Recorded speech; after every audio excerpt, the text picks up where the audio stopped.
প্রিয় শিক্ষার্থী, দেখো আজ আমরা দেখবো ক্লাস 6 এর চ্যাপ্টার 1.6 এর উদাহরণ 3 নম্বর অঙ্ক। দেখো এখানে দেওয়া আছে এতকে এত দ্বারা কি করো, গুণ করো।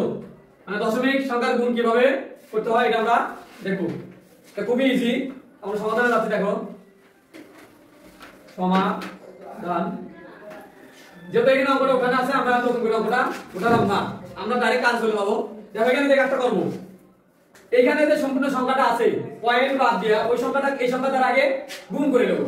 এখানে টোটালি কোন সংখ্যা কত আছে দেখো তো, 657। এই আগেকার শূন্য শূন্য কোনো দাম আছে কি? ওগুলো কোনো সংখ্যা না, সংখ্যা না। আর এইখানে কত আছে? 75। আমরা প্রথম যে কাজটা করব সেটা হইতেছে যে এইটাকে আমরা প্রথম আগে সাধারণ গুণের যে নিয়মটা আছে না, ওই নিয়ম অনুসারে আমরা কি করব, গুণ করব। যদি গুণ করি দেখো তো কি হচ্ছে, 5 7 কত 25 এর, আচ্ছা আমার 5 5 25 আর 3 এর 28 এর 8, আচ্ছা আমার 2 5 7 3 আর 2 32 হলো।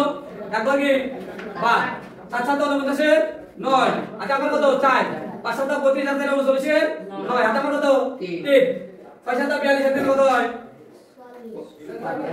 42 এর 3 এও যোগটা করি। দেখো 5 আর 0 যোগ করলে 5, 8 আর 9 যোগ করলে কত হচ্ছে 17 7 17 7 কি রে 17 7, আচ্ছা আমার 1 দেড় আগে 3 3 আর 9 যোগ করলে কত হচ্ছে 12 2, আচ্ছা আমার 4 3 এর আগে 4 4 এর পাশে 9, আচ্ছা কি থাকে 4।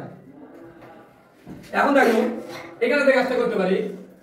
সুতরাং 0.0657 গুণন 0.75 ইজিক্যাল টু আমরা দিতে পারি। দেখো এইখানে যদি আমরা পয়েন্ট কয়বার আগে আছে যদি ধরি 1 2 3 4, এখানে আছে কয়টা 4, আর এখানে আছে কয়টা 1 2, মোট কয়টা 6 বার কত হচ্ছে 6। আমরা এই যে গুণফলটা পাইছি না, এটা আগে এভাবে উঠাই নিয়ে দেখো 4 9 2 7 5। তারপর এই পাশ থেকে গুণে এসে 6 বার পরে পয়েন্ট বসাবো, কারণ এখানে আছে 1 2 3 4 5 6, মোট পয়েন্টের পরে কয়বার আছে, এটা কি পয়েন্ট, এটা পয়েন্টের পরে কয়বার আছে 4, আর এখানে আছে কয়বার 2, মোট কয়বার 6 বার। আমাদের উত্তরে পয়েন্টের পরে কয়বার থাকা লাগবে 6 বার থাকা লাগবে। তাহলে এখানে আছে কয়বার 1 2 3 4 5 5 বার আছে, একবার নাই। তাহলে আরেকবার আমরা কি দেব, এবার আমরা কি দেব 10 দিয়ে দেব। কথা ক্লিয়ার? এটা আমরা কি দিতে পারি, অ্যানসার বা ধন্যবাদ।